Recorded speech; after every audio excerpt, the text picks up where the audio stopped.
worship service is very fun for my husband.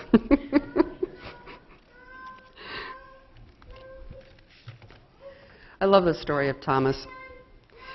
I mean, you know, and we've heard it so many times that I think we forget how really wild of a story it is. I mean, doesn't it surprise you that when you come to worship and you hear this story and hear this gospel read, that somebody doesn't just stand up and say, "Are you kidding me?" There's no way that somebody who died, I mean, and they all know that he died, and his death, in fact, I saw something in a 1980 Journal of Medicine written by a physician proving that Jesus really died based on the evidence of, and it's pretty gruesome as you go through what happens in a crucifixion and scourging and all of that, and the spear and all the rest of it. But according to the accounts of the crucifixion, Jesus really died. There was no question. None at all. None of the disciples were in doubt about this. You know, if the crucifixion didn't end your life, certainly a spear through your, up through your lungs and into your heart would do the trick. So Jesus was really dead, and here you have this story of him coming to the disciples who are hiding behind locked doors because they're afraid that the religious leaders, of course, are going to come looking for them too. And they had a legitimate fear there. And so all of a sudden, here's Jesus, which would be pretty scary to begin with, which is why he starts off by saying, "Peace be with you." But, I mean, are you kidding me? No wonder Thomas said, "You guys are nuts. I'm not going to believe this unless I see him for myself. You're hallucinating or something. Jesus is dead. He's in the tomb. We saw this. We saw this." But even as I say this, I realize that many of you have probably not ever for a moment doubted the truth of the story of Jesus' empty tomb. You can say with me, "Christ is risen," and believe it with all your heart. God has given you a wonderful gift with that kind of faith. But what about those of us who, for believing is a little bit harder? It's a little bit harder to believe a story of someone coming back from the dead when they are really, really dead. I mean, we hear lots of stories about near-death experiences where people experience the light or loved ones inviting them into heaven with them, and stories like that. But many of us have not experienced that, but that is near death. That's not dead. When you're dead, you're dead. So how can we, the rest of us that aren't gifted with that special faith, that absolutely no doubt about that at all, what do we do with this when believing isn't so easy? I mean, think about it. All you dads who might be having, or granddads who might be having grandsons about ready to confirm their faith as they will be doing this fall. What if they came to you and said something like, "You know, I'm not sure I really believe in this resurrection thing"? What would you say to them? Would you say something like, "Okay, let me get this straight. You're not sure what you think, so you're going to go into church on Confirmation Sunday and you're going to break your mother's heart and not get confirmed. And while you're at it, why don't you tell your grandmother that you've been lying all these years and tell her that you never liked her banana bread? Or your other grandma that's knit you all those socks, why don't you go ahead and tell her that you never wore those socks that she knit for you, and then make fun of her when she's not wearing her hearing aids? Would it kill you to go ahead and get confirmed rather than stab people in the back who love you and who baptized you in the first place? Or what would you say to your child who doesn't know what she thinks about Jesus at all? Not just the resurrection thing, but she's not even sure what she thinks about Jesus. Oh, you could respond a little bit different than the dad in my first example. I mean, you could say, "Okay, I'm glad you're honest and that you're taking this faith thing seriously, and maybe you should go talk more about what you're feeling." You might say, "Maybe Thomas could be your saint because Thomas didn't know what to think either. And he didn't want to be a hypocrite about it." I mean, after all, when anything came up that Thomas didn't believe or couldn't understand, he asked direct questions. He refused to go with the crowd. We see in his story scattered in the Gospels, and he was one that, a show-me kind of a person. He told them he'd get things ready for them as soon as he got where he was going and that they knew how to get there. Well, that's great. When they were traveling before Jesus' death. And Jesus said, you know where I'm going. Remember that last night when they were together? And Jesus said, I'm going to the Father, and you can't follow me there now, but you'll know where I'm going. And Thomas was the one who said, we don't know where you're going. You're wrong. We haven't the foggiest idea where you're going, Jesus. Why should you think we'd know how to get there? He was always the one who would lay it right out there and be very honest about what he was thinking and feeling. Seems to me that there's more faith in insisting on an explanation than in just repeating things that haven't reached down from your head into your heart. Confirmation students, I admire them for doing that. I admire them when they stand up to me and say, wait a minute, why are you saying that? I'm finding that hard to believe. Demanding an explanation, I think, shows more faith. I mean, in today's gospel lesson, the disciples are hiding. They're sitting around. They're whispering. And then one of them sees someone standing by the door, which is locked, who didn't come in with them. And it's Jesus. And he says, peace. And he holds up a wounded hand, and he waits for the truth to sink in with these disciples. And Thomas isn't with them, of course. And when he rejoins them, he thinks they're all in denial. We've seen the Lord. Thomas says no.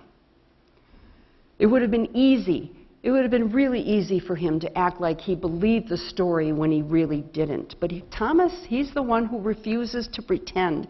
And so we have this great story for us who also are folks that don't like to pretend and who have questions.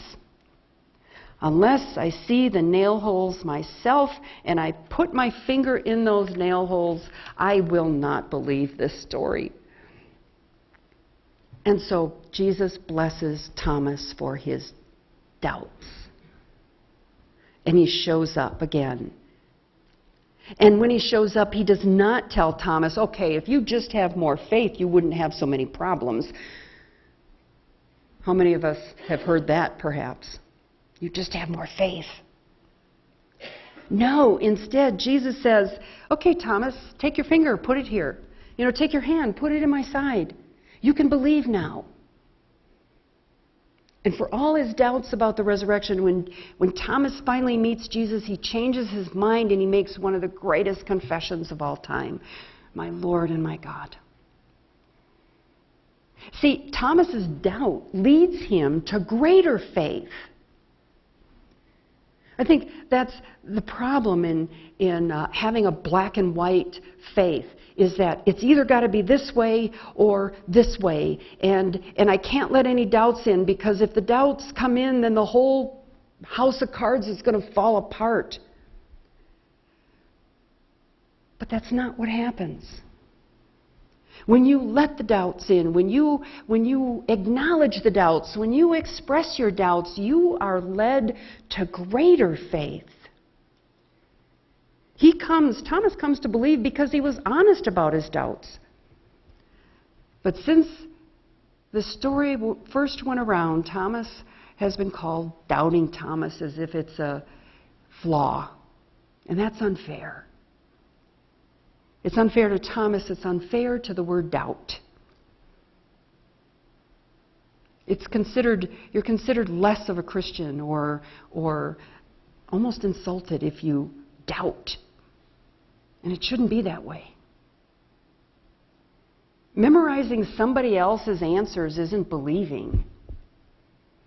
It may be easier to coast through life without being honest about your questions. But people who pretend don't grow. There's more belief in honest doubt than in easy answers. If you're going to keep growing in your faith, Ask the hard questions. Questions like, what really happened at Jesus' resurrection? Ask the hard questions that, oh my goodness, might even sound like heresy. Was it really a physical resurrection? Be honest about those questions. Christians have asked those questions since the resurrection itself. What does Easter mean in my life? What difference does it make if I believe in God? Why is there so much suffering? Why does a 5-year-old girl have to die when a woman in her late 90s is in the nursing home and says, why can't I die? Why does that happen? What is the relationship of Christianity to other religions? How can we know what's true? Those are hard questions. And you have them, but are you honest about having them? And do you wrestle with them? Do you wrestle with them like Jacob wrestled with God in the desert before he met his brother Esau that he was afraid was going to murder him? Do you wrestle with God over these questions? Honest doubt can lead us to real hope. It doesn't lead us to the pit of despair. It leads us to hope. And you don't have to wait to understand every detail before you live with faith. In a song, quite some time ago, in fact, it's Walk On by Bono, U2. He suggests that faith comes before we see. Walk on, he sings. You're packing a suitcase for a place none of us have been, a place that has to be believed to be seen. So what would I say to a child the night before confirmation when that child says, I'm not sure what I believe? I'd probably say the same thing my mom said to me. Go ahead and doubt. Don't stop wondering. As my dad said, never stop asking the questions. Never stop searching, pondering, thinking, struggling. You'll be deciding what you believe and what you don't believe your entire life. So keep asking the questions, because that's how you'll find your way. But while you're asking, make sure that you're also hoping, and you're praying, and you're trying out ideas, and you're listening. Give your faith a chance. Go ahead and doubt. But know that God is greater than your doubts. Be willing to feel God within you even when you're not sure you believe in God at all. God may speak to your heart while you're struggling in your head. And be open to the possibility that God will come to you just as God came to Thomas, when we haven't locked ourselves away because we're afraid and we're hiding from our questions, from whatever. God comes with a sense of peace. When believing doesn't come easy and we're more skeptical than faithful, God comes with hope. And even when we don't see any signs that God is with us, God comes with joy to remind us of the new life all around us and of the new life within us. That's the life of faith.